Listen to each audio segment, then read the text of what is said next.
40-50 करोड़ का सवाल मैं आपसे पूछ रहा हूं। अब ये महंगा आया है, थोड़ा कठिन है। 50 करोड़ रुपए का सवाल आपसे पूछ रहा हूं, तो तैयार हो उत्तर देने के लिए? 50 करोड़ का सवाल सही उत्तर दोगे तो 50 करोड़ का ज्ञान आपके अंदर आ जाएगा। प्रश्न पूछूं मेरी मां? 50 करोड़ का प्रश्न है, सुनो। आप सबको ये बताना है, यदि आप पत्नी हो, पति हो, पिता हो, मां हो, जो हो, आप बस ये बताओ कि जब आपका आखिरी समय आएगा, जब मृत्यु का आखिरी समय आएगा और सिर्फ आपके पास 1 मिनट होगा, यमराज जी कहेंगे चलो, और आप कहोगे यमराज जी बस 1 मिनट का टाइम दो। और जब यमराज जी आपको 1 मिनट का टाइम देंगे, सिर्फ 60 सेकेंड, माना कि इमेजिन करो, कल्पना करो कि आपके पास ओनली 1 मिनट बचा है, 1 मिनट बाद मरना है। उस 1 मिनट में पत्नी अपने पति से क्या कहेगी, पिता अपने पुत्र से क्या कहेगा, पति अपनी पत्नी से क्या कहेगा, और माँ अपने बेटे से क्या कहेगी, और बेटा अपनी माँ से क्या कहेगा। बस मुझे ये उत्तर दो आप सब लोग कि जब आपके पास ओनली 1 मिनट बचेगा तो आप अपनी माँ से, पत्नी से, पति से, बच्चों से क्या कहना चाहोगे? कहो।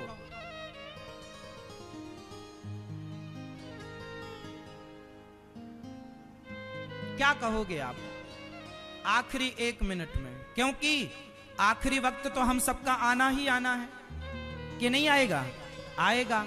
और वो आखिरी 1 मिनट भी आएगा कभी ना कभी। तो बस अभी से वो 1 मिनट की बातें अभी से स्टार्ट कर लो। बस मुझे कंफर्म करके बताओ मैया, आप अपने पति से क्या कहोगी आखिरी 1 मिनट में? ऐसे ही हंसते हंसते गुजार दोगी, गया तुम्हारा मिनट। ये दादाजी मूंछों वाले बताएंगे। हाँ, आप बताओ, आप बैठे रहो। आप अपने आखिरी 1 मिनट में अपने बच्चों से क्या कहोगे? कुछ सोचा विचारा है? क्या कहोगे आखिरी 1 मिनट में अपने बच्चों से? तिलक लगाओगे?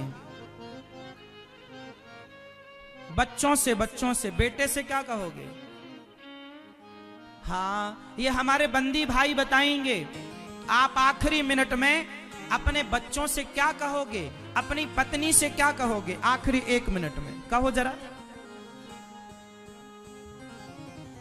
सुनो, हम बता दें कौन क्या कहेगा, कौन कौन सुनना चाहेगा?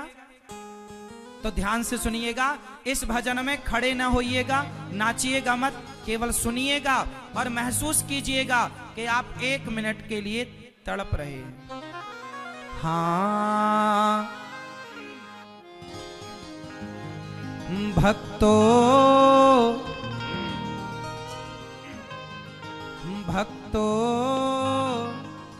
स्वर्गा से आयो है संदेश। हमारा संदेश आ गया, यमराज जी आ गए, चलो। तब हमने रोते हुए कहा, हे यमराज जी 1 मिनट का समय। देखो, जब हम मरेंगे ना, अभी हमारे पास समय बहुत है, तो हम लोग लड़ाई झगड़ा करके समय गवाते हैं। जब हमारा सारा समय खत्म होगा ना, तो आप लोग 1-1 मिनट के लिए रोएंगे, 1-1 मिनट के लिए तड़पेंगे, तरसेंगे। इसलिए समय का सदुपयोग करना सीखो मेरी माँ। एक दिन मैं अखबार पढ़ रहा था, तो उसमें लिखा था, मेरी फोटो बनी थी और लिखा था कि फलाने जी मर गए। मुझे लगा आज तो 1 अप्रैल भी नहीं है, किसने बुद्धू बनाया है, लिख दिया कि मर गए, अभी हम जिंदा हैं। तभी हमने देखा कि बाहर कुछ लोग रो रहे थे। हमने अखबार रखा और बाहर गए ना, तो कुछ लोग रो रहे थे। उन रोने वालों में मेरी पत्नी भी थी, मेरी मां, मेरी बहन, मेरे बच्चे, मित्र, दोस्त, पड़ोसी, रिश्तेदार, सारे लोग रो रहे थे। मैंने कहा, भाई ये सारे रो क्यों रहे हो? मैं सबको पुकारता रहा पर कोई ना सुना। मैंने देखा कि वहां कोई मरा हुआ पड़ा था, तो मैंने जाकर देखा ये किसकी लाश। मैंने ध्यान से देखा, वो लाश मेरी ही थी। मैं मर चुका था, केवल भटकता हुआ शरीर था। सच्चाई ये थी कि मैं मर चुका था। केवल मेरा सूक्ष्म शरीर, जैसे आप लोग आत्मा कहते हैं, वो आत्मा नहीं, सूक्ष्म शरीर, मेरा सूक्ष्म शरीर भटक रहा था। परिवार के साथ आसपास मैं अपनी पत्नी को रोता देख सकता था, मैं अपने बच्चों को रोता देख सकता था, पर मुझे कोई देख ना पाया। मेरी माँ रोती, मेरे पिता रोते, मेरे दोस्त मित्र रोते, लेकिन मैं किसी को चुप ना करा सका। जब तक चुप कराने के लायक था, किसी को मैंने चुप नहीं कराया, और जब चुप कराने के योग्य था ही नहीं, तब मैं चुप करा रहा था। अब मुझे कोई देख ना सका, मैं सबको देख रहा था। किस तरह आपके जाने के बाद आपका परिवार आपके लिए रोता है, किस तरह आपके जाने के बाद आपके अपनों को आपकी यादें आती हैं। सारे लोग रो रहे थे कि तभी मैंने यमराज जी से कहा, हे यमराज जी, कृपा करो 1 मिनट का टाइम दे दो। यमराज जी बोले, सारी जिंदगी दी तो थी तुझे, 70, 80, 90 साल दिया, 1 मिनट का क्या करेगा? ना प्रभु, वो 80, 90 साल में जो समझ में ना आया, वो अब 1 मिनट में समझ में आ गया। मेरी मां, रिश्ते अनमोल होते हैं। जो बातें करनी है कर लेना, जो समय प्यार से गुजार सको गुजार लेना, क्योंकि एक दिन या तो आप नहीं होंगे या तो हम नहीं होंगे। इसके लिए एक भजन सुनाता हूं, सुनिएगा, और उस भजन की प्रत्येक लाइन में अपने को स्थापित कीजिएगा कि मैं वहां हूं और मैं 1 मिनट की पुकार कर रहा हूं। आपके लिए एक भजन है जो आखिरी में काम आएगा आपके लिए। अभी कह देता हूं, आखिरी में मेरा आपसे मिलना हो ना हो तो भजन सुनिएगा। भक्तों, स्वर्गा से आयो है संदेश, बुलावो आग्यो राम को, बुलावो आग्यो राम को, हाँ बुलावो आग्यो राम को। भक्तों, स्वर्गा से आयो है संदेश, बुलावो आग्यो राम को। भक्तों, स्वर्गा से आयो है संदेश, बुलावो आग्यो राम को।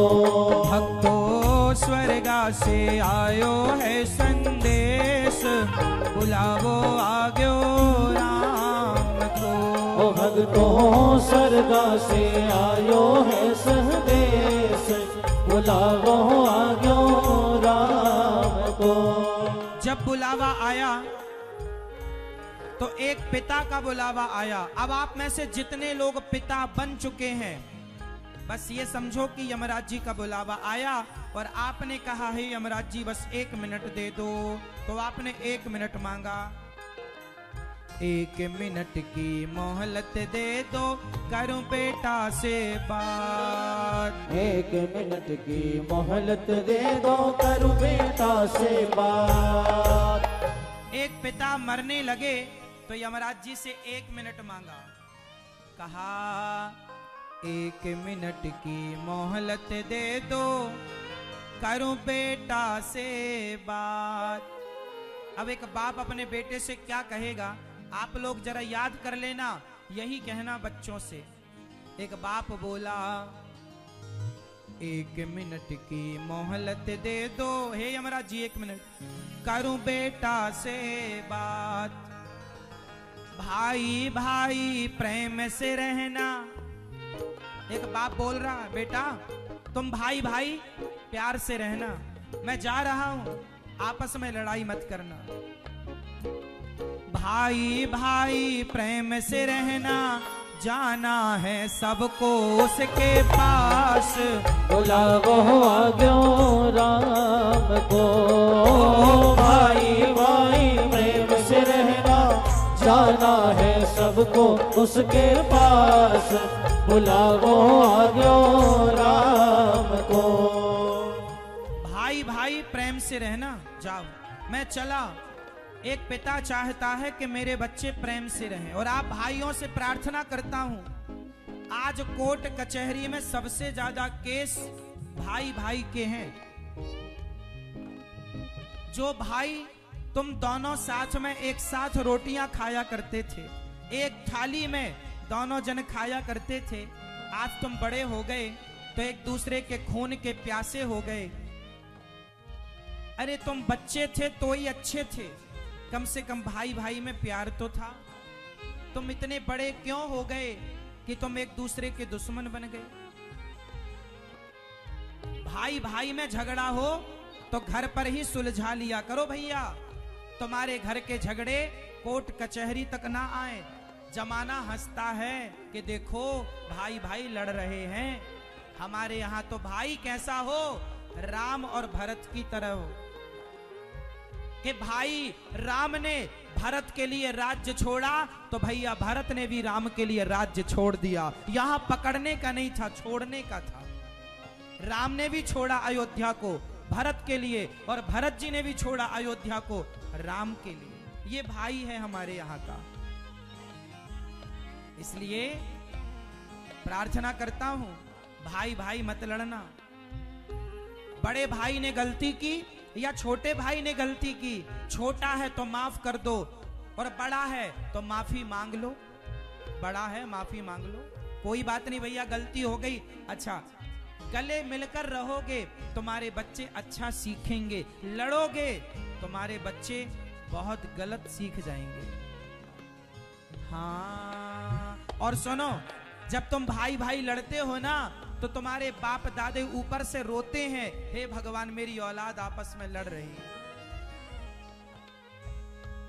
पिता ने कहा प्यार से रहना, एक मिनट की मोहलत दे दो, करूं बहू से बात। एक मिनट की मोहलत दे दो, करूं बहू से बात। एक सासू मां मरने लगी तो दोनों बहुओं को बुलाया, बेटा मैं जा रही हूं। एक सास अपनी बहू से क्या कहती है जरा सुनिएगा। सास बोली, एक मिनट की मोहलत दे दो, हे यमराज जी करूं बहू से बात। सास कहती है, मैं तो तुम्हारो धर्म निभा दी, मैंने तो मेरा धर्म निभा दिया, बांध के रखियो ये परिवार, बुलावो आज्ञो राम को।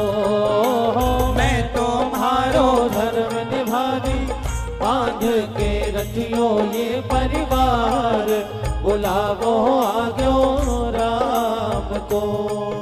सास बोली कि मैंने तो मेरा धर्म निभाया, बहू अब तुम इस परिवार को टूटने मत देना।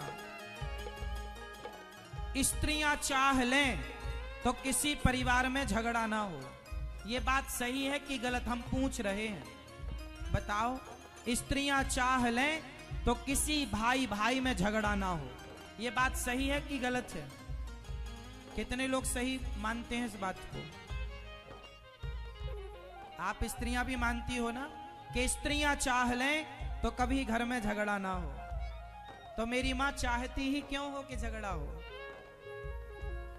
यदि तुम्हारे ही हाथ में है तो क्यों नहीं अपने घर को स्वर्ग की तरह बना के रखती हो? क्यों आपस में लड़ झगड़ के नरक बना लेती हो जीवन को? देवरानी जिठानी दो ही हो तुम लोग, लेकिन दोनों एक दूसरे की दुश्मन बन जाती हो। 4-5 लोगों का परिवार है, लेकिन 4-5 लोगों के बीच में रहने तुमने नहीं सीखा। तुमने बड़ी बड़ी डिग्रियां पाई, बड़ी उच्च कोटि की शिक्षा पाई, लेकिन तुमने परिवार को मैनेज करना नहीं सीखा। फैक्ट्रियों का मैनेजमेंट करना आपने शायद सीखा हो, बड़े बड़े कारोबार को, बड़े बड़े बिजनेस को मैनेज करना शायद आपने सीखा हो, लेकिन समझदार वो है जो पहले परिवार को मैनेज करना सीख ले। परिवार को, सास को, बहू को, देवरानी को, जिठानी को कैसे मैनेज करना है, ये भी स्कूलों में पढ़ाया जाना चाहिए। ये भी बच्चों को बचपन से ही बताया करो कि रिश्तों को किस तरीके से मैनेज किया जाता है। रिश्तों को मैनेज करने का एक ही मंत्र है, कहो तो बता दूं। रिश्तों को मैनेज करने का एक मंत्र है, कहो तो बताऊं। किस किस को बताऊं? ठीक है, अपनी एक उंगली उठाओ सब लोग, इसको सब लोग उठाओ। मैया इसे यहां रखो। ये हो गए रिश्ते मैनेज। रिश्तों को मैनेज करना हो तो तुम्हारी जिठानी, तुम्हारी देवरानी, तुम्हारी सास, तुम्हारा पति, तुम्हारी पत्नी कुछ भी बोलता या बोलती रहे, तुम्हें कुछ नहीं बोलना है। गुस्से के समय पर सामने वाला गुस्से में है, आपको कोई उत्तर नहीं देना, रिश्ते मैनेज हो जाएंगे।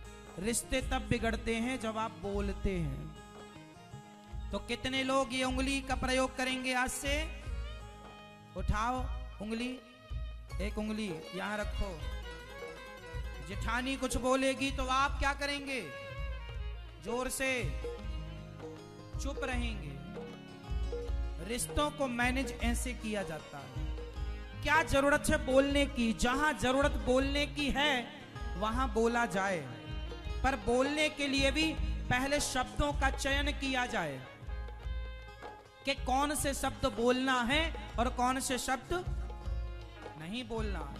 जब आप बगिया जाते हो ना, बगिया तो बगिये से पुष्प तोड़कर लाते हो, तो भगवान के लिए जो पुष्प लाते हो ना, तो बगिया में जो बढ़िया बढ़िया पुष्प होते हैं वही तो तोड़ते हो ना। उसी तरह रिश्तों की बगिया को सजाने के लिए अच्छे अच्छे शब्दों का चयन करना सीखो कि कौन सा शब्द प्रयोग करना है, कौन से शब्दों का प्रयोग। कई बार शब्दों के कारण महाभारत हो जाता है, हाँ या ना? तो आप लोग चुप रहेंगे। 1 मिनट की मोहलत दे दो, करूं पति से बात। 1 मिनट की मोहलत दे दो, करूं पति से बात। चलो मैया बताओ, एक पत्नी जब मरने लगी तो यमराज जी से कहा, है यमराज जी, आज करवा चौथ का दिन था, पत्नी ने व्रत रखा था पति के लिए, पति का इंतजार था, पति थोड़ा लेट, क्या हुआ? यमराज जी आ गए, चलो तुम्हारा समय हो गया। पत्नी बोली, महाराज 1 मिनट दो, हम अपने पति से कुछ कहना चाहती हैं। तो आप लोग बताओ क्या कहोगे अपने पति से? वो पत्नी बोली, हे यमराज जी 1 मिनट की मोहलत दे दो, करो पति से बात। रोली मोली चुनड़ी मेहंदी, रोली मोली चुनड़ी मेहंदी, मोतियन से भर दो मारी मांग। बुलाओ आज्ञो राम को, रोली मोली चुनरी मेहंदी, मोतियन से भर दो मारी मांग। बुलाओ आज्ञो राम को। पत्नी ने बोला कि मेरी मांग भर दीजिए। पत्नियां तो यही चाहती हैं कि मैं जब तक जीऊं सुहागन रहूं। इसलिए आप अपने पति से, अपनी पत्नी से अच्छे व्यवहार रखो मेरी मां। यदि हमारे द्वारा हम अच्छे से बोलें आपसे, और हमारे अच्छे प्रेम से बोलने से यदि आपको खुशी मिलती है, तो क्यों ना मीठे शब्द बोलकर आपको खुश कर लिया जाए। खर्चा क्या है? बाद में रोने के लिए ना रह जाए, पश्चाताप करने के लिए ना रह जाए। हाँ, 1 मिनट की मोहलत दे दो, करूं कन्हैया से बात। 1 मिनट की मोहलत दे दो, करूं कन्हैया से बात। कन्हैया, आखिरी बात भगवान से कौन कौन करेगा? कर लो, बैठे हैं सामने, बात करो, क्या करना है। 1 मिनट की मोहलत दे दो, करो कन्हैया से बात। जीवन मेरा, कन्हैया सुन रहे हो ना? जीवन मेरा बीत गया अब, जीवन मेरा बीत गया अब, कर दो भवसागर से पार। बुलावो आज्ञों राम को, जीवन मेरा बीत गया अब, कर दो भवसागर से पार। बुलावो आज्ञों राम को, बुलावो आज्ञों राम को, बुलावो आज्ञों राम को। भक्तों स्वर्गा से आयो है संदेश, बुलावो आज्ञों राम को। भक्तों स्वर्गा से आयो है संदेश, बुलावो आज्ञों राम को।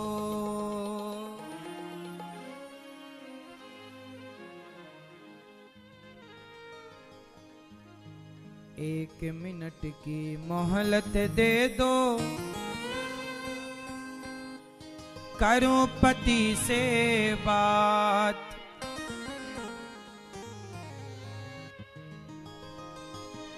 रोली मोली चुनड़ी मेहंदी, मोतियन से भर दो मारी मांग, बुलावो आज्ञो राम को।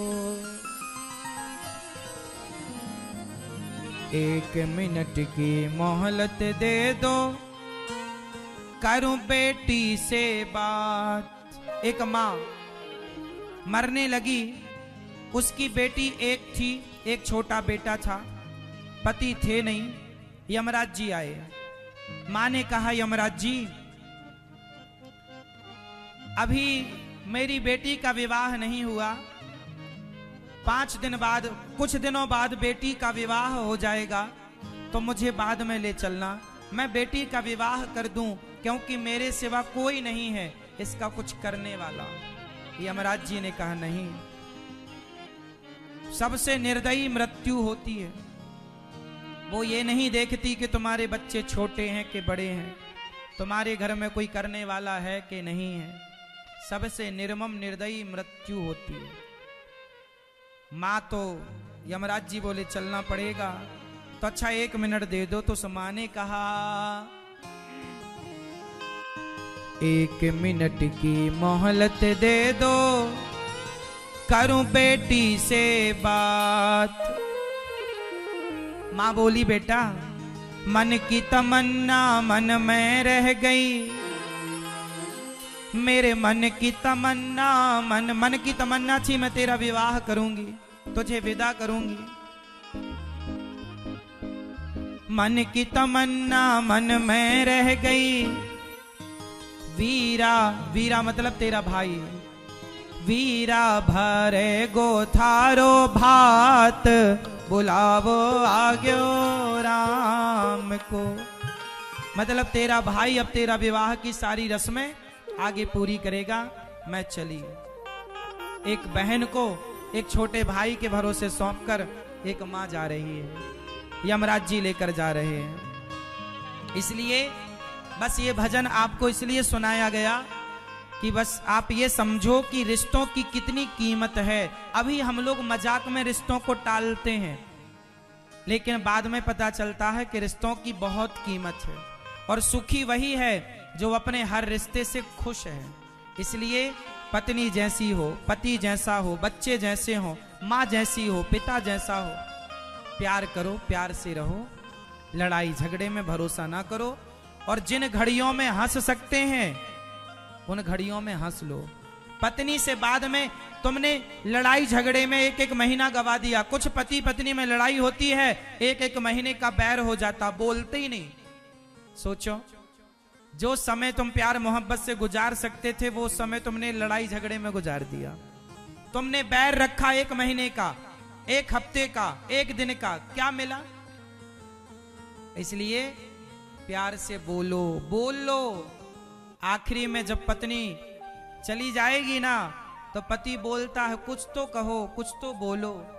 पति जब मर जाएगा तो पत्नियां बोलती हैं कुछ तो कहिए, कुछ तो बोलिए। जब बोलने योग्य था तब तुमने कुछ बोला ही नहीं, जब सुनने योग्य था तब कुछ कहा ही नहीं, जब सुनने लायक थी तब तुमने कुछ कहा नहीं। पत्नी मर जाएगी ना तो पता चलेगा कि पत्नियों की कीमत क्या होती है। इसलिए पत्नी जिंदा है, पत्नी का सम्मान कीजिए। पति जिंदा है, पति का आदर कीजिए। माँ बाप जिंदा है, माँ बाप मर जाएंगे ना, बेटा रोएगा फोटो के पास, माँ माँ माँ, रोने से काम ना होगा।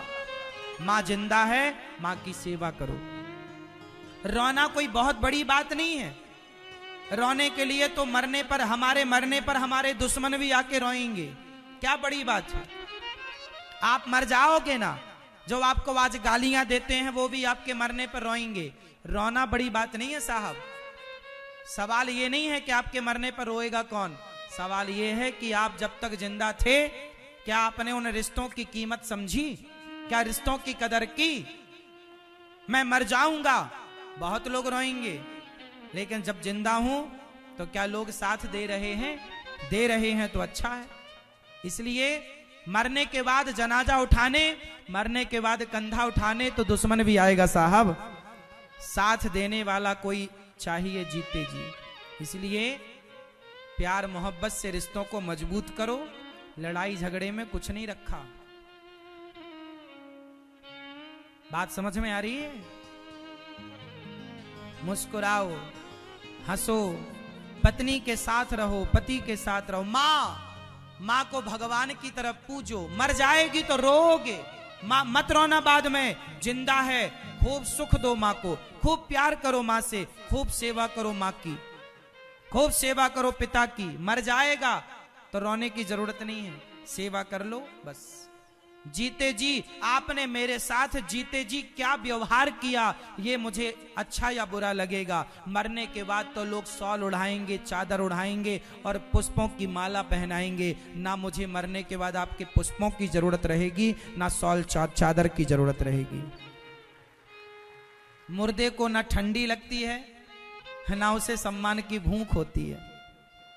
लेकिन विडंबना देखो, आदमी जिंदा होता है, लोग पांव पकड़ पकड़ के खींचते हैं और मर जाने के बाद कंधों में उठा उठा करके ले जाते हैं। मरने के बाद जितना उठाया है साहब, जीते जी इतना उठाया होता तो आज कुछ और होता। मरने के बाद ही लोग उठाते हैं, जीते जी तो खींचते हैं पकड़कर, आगे ना बढ़ने पाए, आगे ना निकलने पाए। जिंदा थे तो एक रुमाल नहीं दिया किसी ने, मर गए शॉल चादर माला। वाह, जिंदा थे समय नहीं मिला तुम्हें प्यार से दो बातें करने का, मर गए तो रो रहे हो। क्यों रो रहे हो? क्या बात करने का समय था? नहीं था, रोने आ गए बस। फॉर्मेलिटी है साहब, किसी का कुछ नहीं बिगड़ना। ये दुनिया भी तुम्हारे मरने में रोने इसलिए आती है कि तुम्हारे मरने में वो नहीं आएंगे तो उनके मरने में कौन जाएगा। इसलिए लोग रोते भी इसलिए हैं क्योंकि व्यवहार चुकाना है, वरना किसी को कोई फर्क नहीं पड़ता कि तुम जिंदा हो या मर गए। हाँ या ना? हमारे जिंदा रहने से और हमारे मरने से किसी को कोई फर्क, बताओ फर्क पड़ता है क्या? इसलिए इस गलत फहमी में मत रहो कि हमारे मरने के बाद कोई फर्क पड़ेगा, कोई फर्क ना पड़ेगा। तब भी सूर्य भगवान पूर्व दिशा से निकलकर पश्चिम में अस्त होंगे, तब भी होली दिवाली मनाई जाएगी। बस ये अभिमान मिटा दो मेरी माँ, और रिश्तों को बेहतर जियो, बेहतर बनाओ।